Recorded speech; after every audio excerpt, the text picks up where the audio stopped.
Hi friends, तो इस lecture में हम लोग कंटिन्यूटी के बारे में बात कर रहे होंगे हम लोग। ठीक है, तो देखो इससे पहले का जो लेक्चर था ना हमारा, उसमें हम लोगों ने लिमिट्स के ऊपर बात किया था। ठीक है, कि हमारा लिमिट्स से मतलब पहले तो मैंने बेसिक्स बताए थे कि लिमिट्स क्या होता है, लिमिट्स को कैसे डिटरमाइन करते हैं। ठीक है, और पहले कॉन्सेप्ट्स बताए थे कि कैसे कैसे कॉन्सेप्ट्स होते हैं, और वो कॉन्सेप्ट देखो बताने से मेरे को भी पता है कि बताने से कितना ही समझ में आता है। तो मैं न्यूमेरिकल कराया था, तो न्यूमेरिकल से बहुत आसानी से समझ में आ गया होगा कि कैसे क्वेश्चन करते हैं। ठीक है, तो यहाँ पे भी वही सेम चीज़ होगा।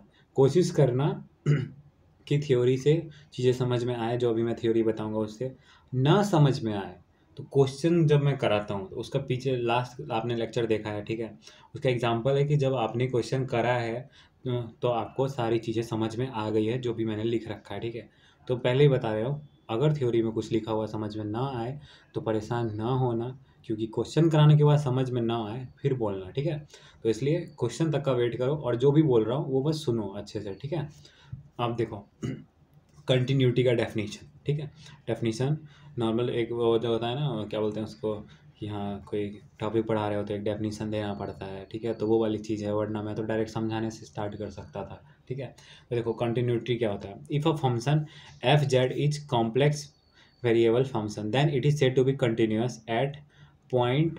ठीक है, at point Z not if and only if कुछ केसेस बनेंगे और उसको कंटिन्यूअस कब बोलेंगे। ठीक है, तो अगर हमारा लिमिट है, ठीक है, और जो हमारा लिमिट है ना वो जैसे कि एफ ऑफ जेड है, उसमें एल आ रहा है। ठीक है, और जेड से जेड नॉट है, एल पहले तो लिमिट एग्जिस्ट करना चाहिए। ठीक है, लिमिट एग्जिस्ट करना चाहिए along every possible path Z से जेड नॉट, हर एक पॉसिबल पाथ पे जितने भी अलग अलग जैसे पाथ होते हैं ना, पाथ पे जितने जितने अलग अलग वैल्यू होंगे सब पे एग्जिस्ट करने चाहिए।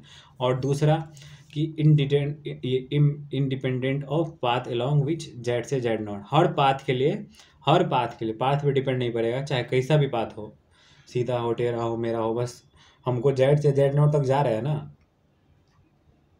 तो उस पाथ में सब के पाथ के वैल्यू सेम होने चाहिए, तो हम बोल सकते हैं कि हमारा कंटिन्यूअस है। तो पहला तो ये हो गया कि ये हमारा एल है। ठीक है, और जो दूसरा जो होगा हमारा लिमिट ऑफ आपको लिमिट ऑफ नहीं, आपको F of Z not check करना होगा। ठीक है, F of Z not check करना होगा, वो आपका F of Z not exist करना चाहिए। ठीक है, F of Z not exist करे, ये करने के बाद ये चेक करना F of Z not exist कर रहा है कि नहीं, और उसके बाद ये चेक करना कि जो हमारा लिमिट है वो जेड से जेड नॉट के लिमिट में है। ठीक है, जेड से जेड नॉट अप्रोच हो रहा है, और ये जो हमारा एफ ऑफ जेड है ना, ये मेरा एफ ऑफ जेड नॉट के इक्वल होना चाहिए। देखो जेड नॉट जब निकालोगे तो पता चल जाएगा एग्जिस्ट कर रहा है, और जो हमारा लिमिट जो है एफ ऑफ जेड का, जेड से जेड नॉट जो यहाँ पे आ रहा हो, एल आ रहा हो ना, तो बस ये जो है ना ये भी हमारा एल के इक्वल, ये जेड भी एल आ जाए तो ये दोनों सेम हो जाएगा। ये तीनों कंडीशन जब बिल्कुल वेरीफाइड हो जाएगा कि हाँ ये तीनों कंडीशन वेरीफाई हो गया, तो हम बोल सकते हैं कि हमारा कंटिन्यूअस है फंक्शन। ठीक है, तो अब हम लोग एक चीज़ देखेंगे नोट के तौर पे। ठीक है, कि नोट है हमारा कि if F of Z and G of Z are continuous then. ठीक है, अगर कोई दो फंक्शन है और दोनों कंटिन्यूअस है तो दोनों फंक्शन को अगर ऐड करेंगे तो भी वो कंटिन्यूअस ही रहेगा, कोई चेंज नहीं आएगा। सब्ट्रैक्ट करेंगे तो भी कंटिन्यूअस रहेगा, मल्टीप्लाई करेंगे तो भी कंटिन्यूअस रहेगा, डिवाइड करेंगे तो भी कंटिन्यूअस रहेगा। ठीक है, और अगर मेरा एफ ऑफ जेड एक्स और वाई, यू जो होता है एक्स और वाई दोनों का फंक्शन होता है, वी जो होता है ये भी दोनों का फंक्शन होता है। ठीक है, तो अगर इस तरह से फंक्शन है हमारा, so U and V both will be continuous and vice versa. ठीक है, ये दोनों केस हमारा कंटिन्यूअस रहेगा। ठीक है, अगर मेरा एफ ऑफ जेड कंटिन्यूअस है तो जो u प्लस आई जो कॉम्प्लेक्स नंबर फॉर्म लिखते हैं उसके अंदर u भी कंटिन्यूअस होगा और v भी कंटिन्यूअस होगा। ठीक है, ये अभी मैंने समझाया, वैसे समझ में तो मेरे हिसाब से थोड़ा मोड़ा तो आ ही गया होगा, लेकिन अब जब क्वेश्चन कराऊंगा ना, तो क्वेश्चन कराऊंगा तो और ज़्यादा समझ में आएगा। और ये जो चौथा केस है ना डिवीजन वाले में, याद रखना कि ये दोनों फंक्शन कंटिन्यूअस है, चलो कोई बात नहीं है, लेकिन शर्त ही है कि डिवीजन में ये है। ठीक है, तो नीचे में अगर F of Z function zero अगर मेरा हो जाता है तो क्या होगा, इन्फिनिटी आ जाएगा, तो फिर कंटिन्यूअस वाली बात रहेगी नहीं, क्योंकि लिमिट ही एग्जिस्ट नहीं करेगा। तो मैं पहले ही बोल देता हूँ कि इस केस के लिए जी ऑफ जो जेड है वो नॉट इक्वल टू जीरो होगा। ठीक है, ये हो गया हमारा। अब हम लोग स्टार्ट करते हैं हमारे क्वेश्चन से, ठीक है, क्योंकि कॉन्सेप्ट तो क्वेश्चन से ही समझ में आता है मैथ्स में। तो ये क्वेश्चन है, ठीक है, so that function F Z, जो हमारा फंक्शन एफ जेड है, रियल जेड और अपॉन जेड, ठीक है, ये वाला हो गया एक, और दूसरा जीरो। जब जेड इक्वल टू जीरो है तो वैल्यू हमारा जीरो है, और Z not equal to zero है तो हमारा रियल जेड अपॉन जेड है, ठीक है। तो अब बोल रहा है कि कंटिन्यूअस एट ओरिजिन, ये कंटिन्यूअस एट ओरिजिन है, क्वेश्चन में ही दे दिया हमको, ठीक है। मैं पहले बोला हूँ देख के मत डरो, बहुत आसान क्वेश्चन है, ठीक है, देख के मत डरो कि यार मुश्किल तो नहीं है, ऐसा कुछ भी नहीं है भाई, देखो कितना आसानी से सॉल्व आएगा। मैंने जो स्टेप्स बताए थे ना वो सारे स्टेप्स लगेंगे और सॉल्व हो जाएगा, चिंता करने वाली बात ही नहीं है, ठीक है। तो इसका सॉल्यूशन देखते हैं हम लोग।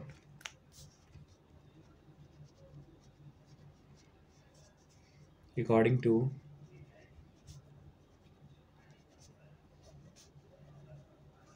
द क्वेश्चन के अकॉर्डिंग जो हमारा एफ ऑफ जेड है वो क्या है, हमारा रियल वाला जेड अपॉन जेड जीरो, और ये जेड इक्वल टू जीरो पे था, और ये हमारा Z equal to not equal to zero का था, ठीक है। तो नाउ हम लोग क्या करते हैं, जेड इक्वल टू जीरो है तो देखो Z equal not equal to zero है, ठीक है, तो अप्रोच करा देते हैं, एकदम इक्वल टू जीरो नहीं बोलते हैं, अप्रोच बोलते हैं, अप्रोच जीरो, ठीक है। अप्रोच का मतलब क्या होता है, जीरो से थोड़ा सा कम, जीरो से 0.000000 थोड़ा सा कम, या फिर जीरो से 0.000 थोड़ा सा ज़्यादा, मतलब एग्जैक्ट जीरो नहीं, अप्रोच का मतलब यही होता है, ठीक है। तो हम बोल देते हैं इस केस के लिए कि now for Z approach zero not equal to zero नहीं बोला मैंने, अप्रोच जीरो वाला, इस चीज़ को मैं बार बार हाईलाइट कर रहा हूँ, इसलिए ध्यान से देखो। एफ ऑफ जेड है हमारा, और अब ये रियल जेड पार्ट है और अपॉन जेड पार्ट है, ठीक है। तो ये फर्स्ट पार्ट को सॉल्व करने का यहाँ साइड में मैंने तरीका लिख दिया, ठीक है। अब देखो, तो इसके लिए मैं लिखता हूँ फर्स्ट, पहले हम लोग क्या चेक करेंगे, तो देखो इसको एक डब्बे में डालते हैं और हम लोग लिखते हैं so firstly we will check limit exists और नॉट। पहले हम लोग चेक करेंगे कि लिमिट एग्जिस्ट कर भी रहा है कि नहीं, ठीक है, वो चेक कर लेंगे। तो अब उसको चेक करने का क्या तरीका है, क्योंकि अब हमारा क्वेश्चन तो एक तरह से यही बन गया है ना, अभी इसको भूल जाओ, जेड इक्वल टू जीरो पे जीरो है, अभी पहला वाला सॉल्व करते हैं, फिर ये क्यों लिखा हुआ है वो सोचते हैं, तो पहला वाला पार्ट सॉल्व करते हैं, ठीक है। तो पहले क्या था हमारा, फर्स्ट डब्बा जो था हमारा एलोंग वाई एक्सिस था, अब एलोंग वाई एक्सिस का बात हो रहा है तो हम लोग बोल देंगे ना, अब जब एलोंग एक्स वाई एक्सिस है तो एक्स इक्वल टू जीरो बोल देंगे, ठीक है। तो लिमिट, अब एक्स इक्वल टू जीरो होगा पहले क्योंकि लॉन्ग वाई एक्सिस है, और वाई इक्वल टू जीरो होगा बाद में, ठीक है। ये मैंने आपको लास्ट लिमिट के लेक्चर में ये सारे कॉन्सेप्ट समझा दिए हैं, ठीक है। तो ये हमारा limit Z upon Z equal to हो जाएगा हमारा पहले तो लिमिट, और ये हो सकता है बहुत लोगों को पता ना हो ये आर ई जेड क्या होता है, तो इसका बस एक डिनोशन का तरीका है कि जो कॉम्प्लेक्स नंबर है ना उसका रियल पार्ट, ठीक है। तो ये जेड कोई कॉम्प्लेक्स नंबर, हमको उसका रियल पार्ट लिखना है। तो कॉम्प्लेक्स नंबर क्या होता है, एक्स प्लस आयोटा वाई, तो एक्स प्लस आयोटा वाई में एक्स ही हमारा रियल पार्ट होता है, तो इसको हम लोग एक्स लिख सकते हैं, ठीक है। तो इसको देख के कन्फ्यूज़ मत होना, और जेड को क्या बोलेंगे, एक्स प्लस आयोटा वाई बोलेंगे जो अपॉन में है। अब हमको इसको सॉल्व करना है, ठीक है। तो पहले एक्स को जीरो पुट करना होता है, तो limit Y equal to zero बच जाएगा, और एक्स को जीरो पुट कर दिया तो एक्स ऊपर था और एक नीचे एक्स था, प्लस आयोटा वाई रह गया, ठीक है। तो जीरो अपॉन समथिंग क्या आ जाएगा, जीरो आ जाएगा, तो ये वैल्यू हमको जीरो दे गया, ठीक है, ये वैल्यू जीरो दे गया। अब हम लोग बात करते हैं हमारा along x axis, X axis के अलोंग बात करते हैं, तो ये हो जाएगा हमारा limit X equal to zero Y equal to zero, ये हो गया। और real part of Z upon Z जो होगा उसको हम लोग बोल सकते हैं एलोंग, वो सॉरी ये मेरा ऊपर नीचे हो गया, एलोंग एक्स एक्सिस जो होता है उसमें पहले वाई इक्वल टू जीरो होता है, ठीक है। तो इसको वाई लिखो और इसको एक्स लिखो, ठीक है। तो अब हम लोग आर ई जेड को क्या लिख सकते हैं, एक्स लिख सकते हैं। तो limit Y tends to zero, और अपॉन क्यों कर दिया मैंने, कोई बात नहीं। तो एक्स इक्वल टू जीरो हो गया, ठीक है, ये हो गया।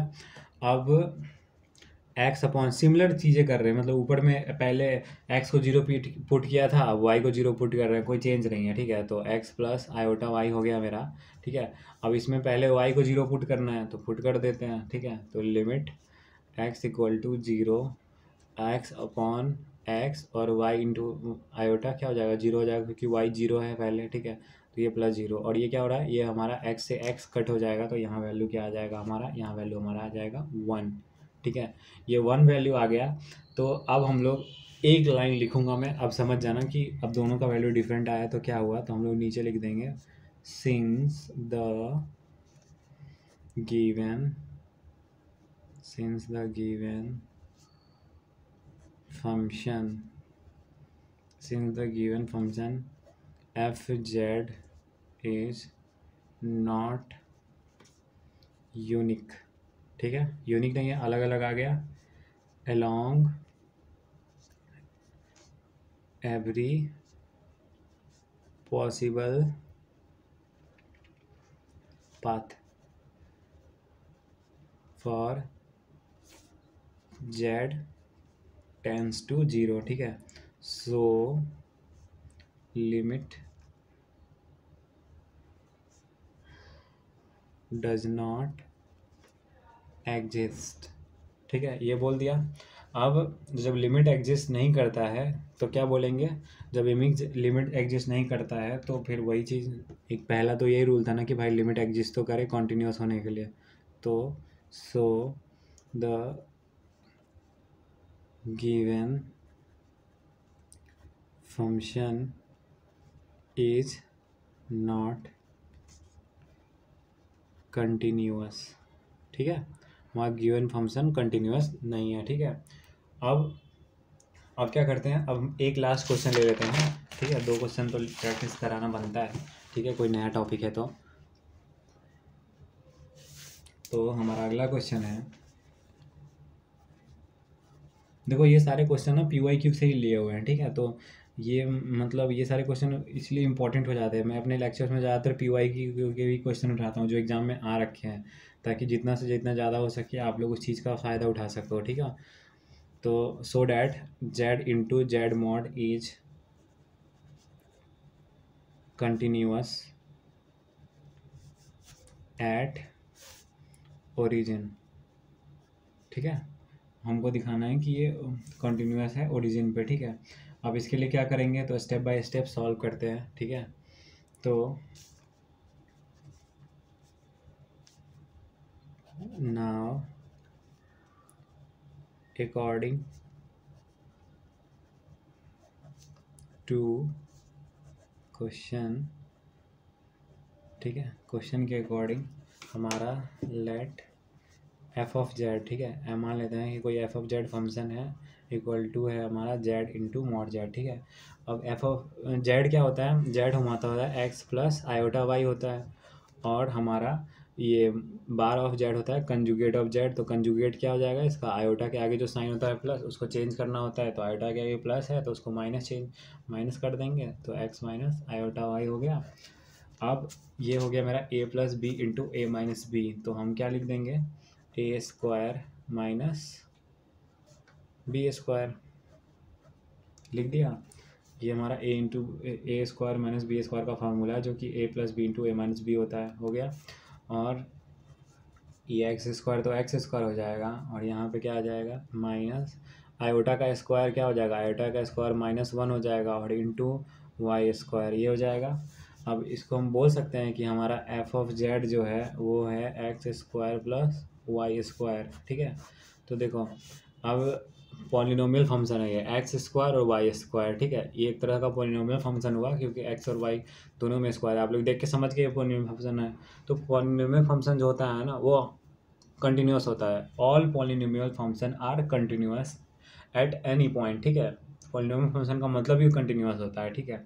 तो हम लोग हमको ये दिखाना है कि ये कंटिन्यूस है, तो हम लोग ये लिख के नहीं छोड़ सकते कि मतलब एक लाइन में आंसर नहीं लिख सकते कि हाँ this is a continuous this is a polynomial function, तो ये हमारा कंटिन्यूस हो गया। तो ऐसे हम लोग जवाब नहीं दे सकते, हमको यहाँ पे शो करना है, हमको दिखाना है, और हम लोग मेथड से करेंगे, ठीक है।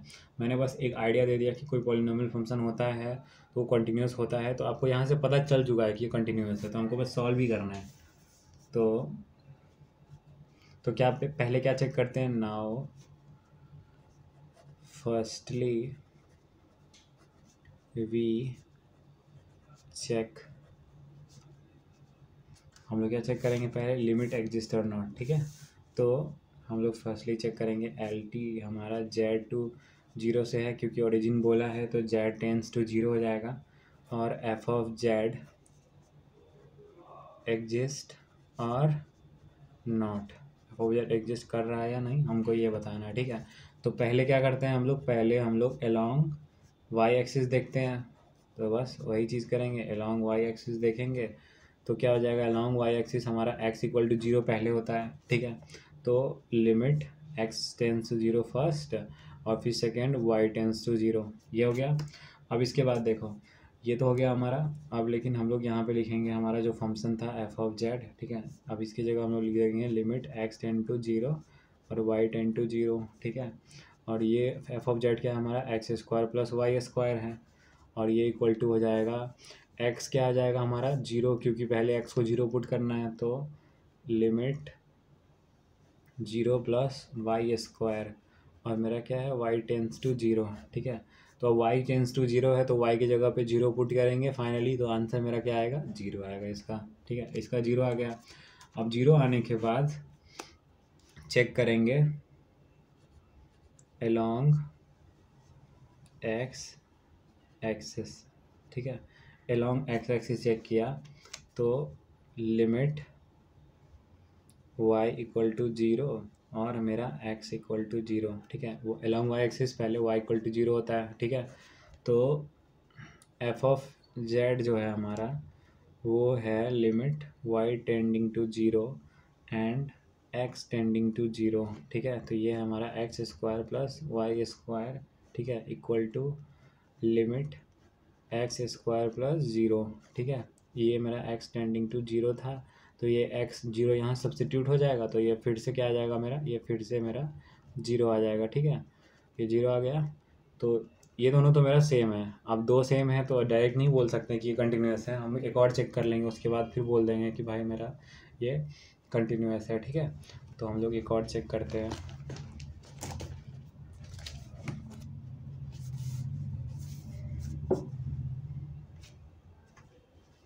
जो कि हमारा लास्ट होगा जो हम चेक करेंगे। तो along द लाइन, अब लाइन पे चेक करते हैं y equal to m x, ठीक है। तो मेरा है limit x tending to zero और फिर x square plus m x, ठीक है। मेरा x square plus Y square था ना फंक्शन, तो यहाँ y देखो एम एक्स है, तो इस वजह से एम एक्स पुट किए हैं, ठीक है।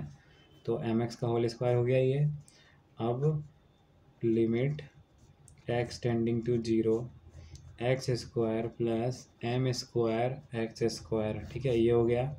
और इसको हम लोग बोल सकते हैं कि limit x tending to zero x square into one plus m square, ठीक है।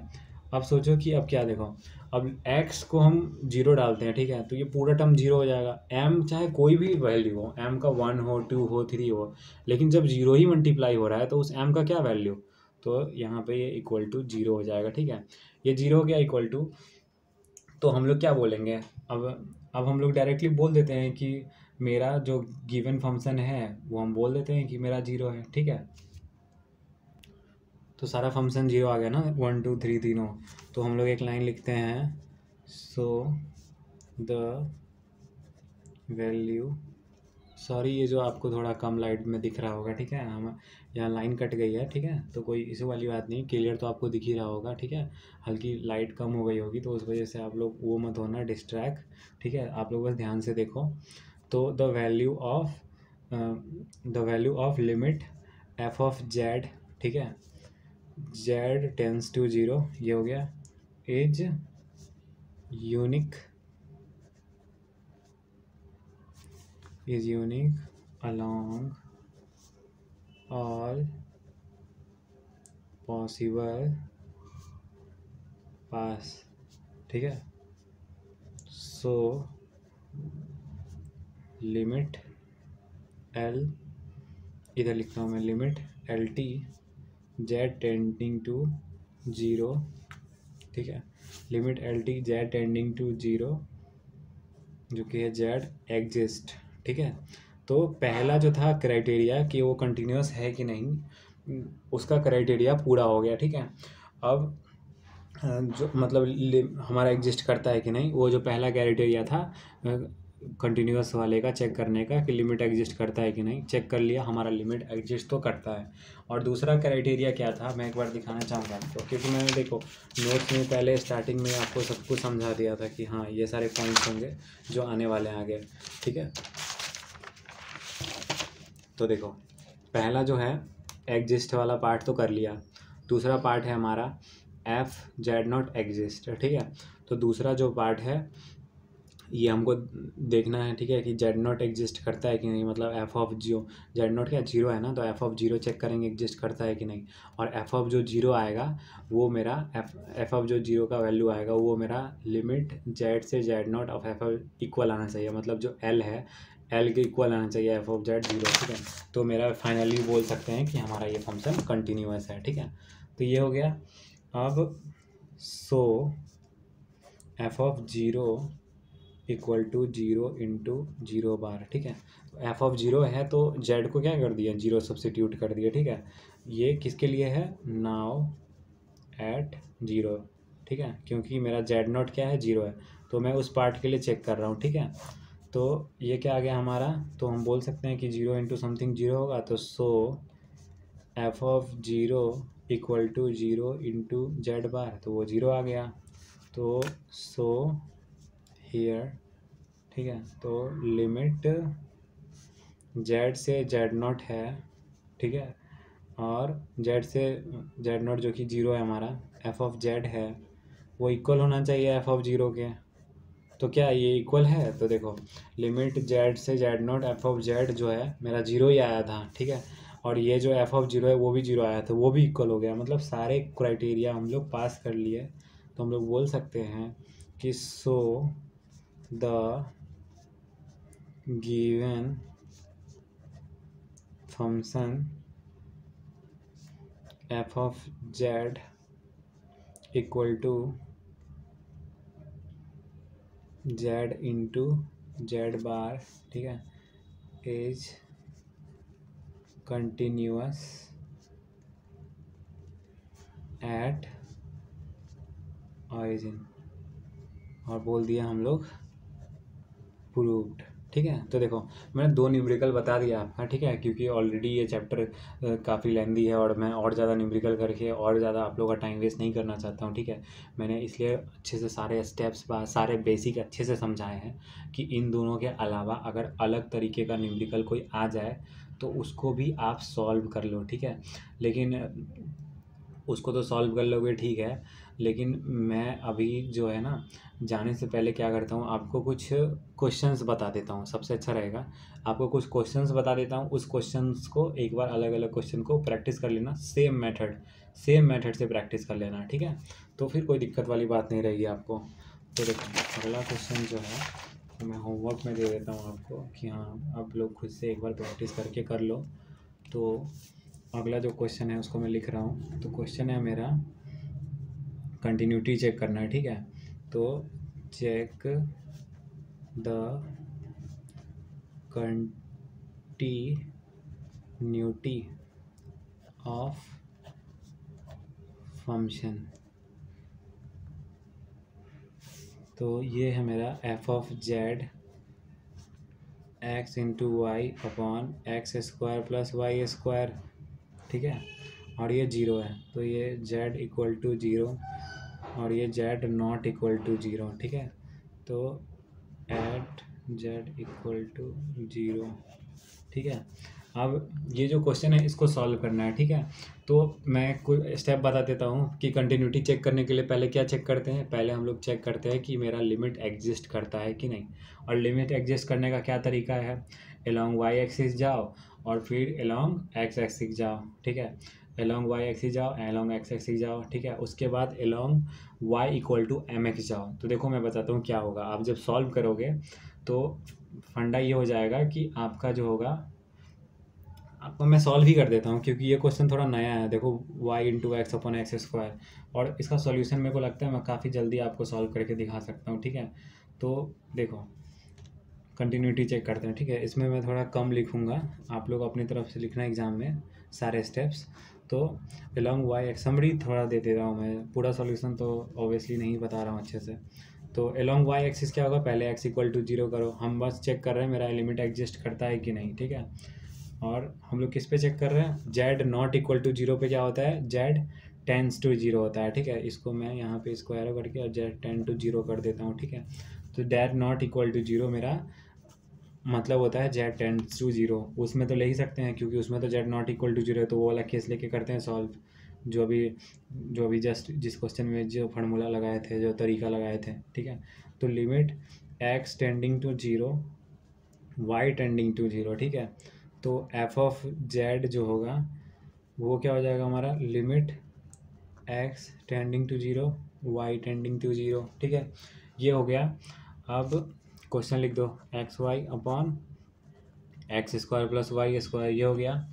अब क्या करना है, एलोंग वाई एक्सिस पहले एक्स को जीरो पुट करते हैं, तो पुट कर दो zero, limit y tending to zero, और ये क्या है जीरो इंटू वाई, ठीक है। और upon zero plus Y square, ठीक है। हमने क्या किया, हमने एक्स को पहले सब्सिट्यूट कर दिया जीरो, तो वैल्यू क्या आया, जीरो आया, ठीक है। सिमिलरली आप क्या करना, y को जीरो जीरो पुट करोगे, y जीरो, ऊपर का जीरो हो गया, नीचे का जीरो। तो सिमिलरली ये आप करके दिखाना एग्जाम में, मैं तो बस छोटा सा सॉल्यूशन दे रहा हूँ बस, और कुछ नहीं। तो सिमिलरली हमारा जो y वाला मतलब एलोंग एक्स एक्सिस है, सिमिलरली एलोंग एक्स एक्सिस वो भी जीरो आ जाएगा, ठीक है। और जो आखिरी का केस जो हम लोग चेक करेंगे, ठीक है, वो चेक करेंगे हमारा y equal to m x वाला। तो along y equal to m x, ठीक है, ये वाला केस चेक करेंगे। तो y equal to m x वाला जो केस है ना, तो देखो फंडा यहाँ पे ये है कि जो m है और ये x है, ठीक है। तो जब y की जगह पे एम एक्स पुट करके देखो, तो एम एक्स पुट कर दिया और यहाँ पे भी एम एक्स पुट कर दिया, ठीक है। तो देखो क्या होगा आगे कि जब आप y की जगह पे एम एक्स पुट करोगे ना, तो यहाँ पे तो एम एक्स पुट कर दिया y की जगह पे, तो ये एक्स स्क्वायर जो है ये बाहर रहेगा और एक यहाँ पे m रहेगा, ठीक है। तो एक्स स्क्वायर m बन जाएगा ऊपर, और नीचे क्या है एक्स स्क्वायर, और y की जगह पे एम एक्स। तो एम एक्स करेंगे तो एम स्क्वायर वाई स्क्वायर, तो एक्स स्क्वायर कॉमन ले लेंगे, तो ये एक्स स्क्वायर ऊपर वाले एक्स स्क्वायर से कट जाएगा और बचेगा क्या, लास्ट में बच जाएगा मेरा m upon one plus m square. तो ये m वाला टर्म में आ जाएगा, और m का वैल्यू तो कुछ भी हो सकता है। अगर m का वैल्यू वन डालो तो one upon one plus one, two, तो वन आ गया। तो भाई ये जीरो है, ये जीरो है, और एक केस में भी ये वन आ गया, इसका मतलब लिमिट एग्जिस्ट नहीं। तो लिमिट डज नॉट एग्जिस्ट, तो फंक्शन क्या है, फंक्शन हमारा कंटिन्यूअस नहीं है, बिल्कुल भी कंटिन्यूअस नहीं है फंक्शन हमारा, ठीक है। तो इस क्वेश्चन को खुद से सॉल्व करो, मैंने इसलिए ये सारे स्टेप्स बता दिए। तो जब आप सॉल्व करोगे तो एटलीस्ट आपको पता तो रहे कि आप गलत कर रहे हो या सही सॉल्व कर रहे हो, ठीक है। तो इसको सॉल्व ज़रूर करना, क्योंकि सिर्फ देखने से कुछ नहीं होता, थोड़ा तो खुद से भी हम लोग को करना पड़ता है एफर्ट। देखने से क्या ही हो जाएगा, देख लोगे और देख के चले जाओगे, एग्जाम में क्वेश्चन सॉल्व नहीं होगा। तो इसलिए थोड़ा सा खुद का एफर्ट भी ज़रूरी होता है, ठीक है। और फिर भी अगर आपको और क्वेश्चन प्रैक्टिस करना हो तो एक दो देख लो, कि एक जेड अपॉन मॉड जेड का प्रैक्टिस कर लेना, एक जेड अपॉन इसका प्रैक्टिस कर लेना, एक जेड इंटू मॉड जेड का प्रैक्टिस कर लेना, और एक मॉड जेड के स्क्वायर का प्रैक्टिस कर लेना, ठीक है। तो ये क्वेश्चन आप लिमिट वाला जो पार्ट पढ़ाया था ना, ये सारे क्वेश्चन आप लिमिट से भी सॉल्व कर सकते हो, और ये आप कंटिन्यूस है कि नहीं ये भी चेक करके सॉल्व कर सकते हो, और अगला जो डिफरेंशियबिलिटी पढ़ाऊंगा ना, तो इन चारों क्वेश्चन को उससे भी सॉल्व कर सकते हो, ठीक है। देखो लिमिट में क्या होता है, हम लोग पहले उसमें चेक करते हैं लिमिट एग्जिस्ट कर रहा है कि नहीं, लिमिट एग्जिस्ट करता है तो वो आंसर हो जाता है, ठीक है। कंटिन्यूटी में क्या होता है, जो लिमिट था वो लिमिट रहता है, ठीक है, लेकिन लिमिट सेम लिमिट है, लेकिन क्या करना है, लिमिट चेक करने के बाद 2 स्टेप और आगे जाना है, ठीक है, जो कि मैं बता चुका हूँ। तो फिर वो वाली बात है। तो लिमिट और लिमिट अगर आता है तो कंटिन्यूटी में कोई दिक्कत ही नहीं है। कंटिन्यूटी में तो करना ही पहले यही है कि हमको लिमिट चेक कराना है, जो कि हम लिमिट में पढ़ चुके हैं। और उसके बाद जो 2 स्टेप है वो बस बेसिक सा स्टेप है कि फंक्शन में 0 पुट करेंगे, जो वैल्यू आया वो हमारा लिमिट के वैल्यू के इक्वल आना चाहिए, तो कंटिन्यूस हो जाएगा। तो वही चीज़ है। हम लोग अगले लेक्चर में डिफरेंशियबिलिटी स्टार्ट कर रहे होंगे। इस लेक्चर में मेरे को उम्मीद है कि आप लोगों को काफ़ी अच्छा समझ में आया होगा, ठीक है। तो आपको मेरा पढ़ाना अच्छा लग रहा है, ठीक है, समझ में आ रहा है, तो एटलीस्ट अपनी तरफ से थोड़ा इतना एफर्ट दिखा दो कि थोड़ा लाइक कर दो, कमेंट कर दो और शेयर कर दो, और बस इतना ही कर दो। बेल आइकन दबाना हो तो वो भी दबा लो, क्योंकि टाइम टू टाइम अपडेट आप ही को मिलेगा, आप ही का फ़ायदा है। बहुत बच्चों ने बेल आइकन क्लिक करके रखा है, एटलीस्ट उनको टाइम टू टाइम अपडेट मिलता है, क्योंकि कई सारे अलग अलग सब्जेक्ट्स हैं जो आगे के सेमेस्टर जो आने वाले हैं ना, तो आगे के सेमेस्टर में भी वीडियोस डालूंगा। तो मैं ज़रूरी नहीं कि सिर्फ मैथ्स का ही डालूँ, कुछ इंपॉर्टेंट मेरे को लगता है तो मैं उसकी भी वीडियोज़ डाल देता हूँ, तो आप लोग को पता नहीं चल पाएगा। तो एटलीस्ट बेल आइकन दबा के रखो, जब तक कॉलेज में हो, जब तक अच्छे से इंजीनियरिंग का पढ़ाई कर रहे हो, तो एटलीस्ट जो भी इंपॉर्टेंट चीज़ें हैं, जिन्होंने बेल आइकन दबा रखा है उनका तो फ़ायदा हो रहा है, तो एटलीस्ट आपका भी फ़ायदा हो, कम से कम बेल आइकन दबा लो। तो ज़्यादा नोटिफिकेशन वैसे भी आपको नहीं आने को है, 1-2 नोटिफिकेशन तो आ ही जाएंगे आपको बेल आइकन के, तो ठीक है, तो उससे आपका ही फ़ायदा है, ठीक है। तो आपके फ़ायदे के लिए बता रहा हूँ कि आप लोग ये सारी चीज़ें कर सकते हो, ठीक है। तो आज के लिए इतना ही, थैंक यू।